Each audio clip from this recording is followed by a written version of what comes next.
Police officers, what was your biggest oh poop moment? A few months ago I was on patrol when a homeless man came up to me and confessed to a crime. He told me he had just shoplifted $10 worth of goods from Five Below, and got away with it too. As I took a closer look at him, I noticed his eyes were filled with tears and he was super skinny. So I simply told him to return them, and suddenly he got really mad. He took the stolen items out of his pockets, threw them on the floor and stomped all over them while shouting arrest me, arrest me.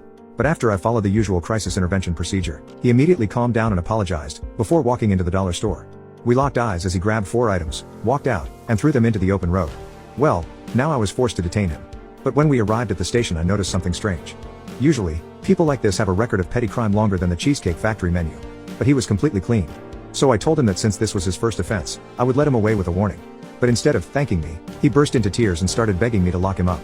He told me he hadn't eaten in almost 3 days, and he was sick of not knowing where he was going to sleep each night. At least in prison, I can get 3 meals a day and a hot shower. He then smiled as if a grimy prison shower was something he'd been dreaming about for months.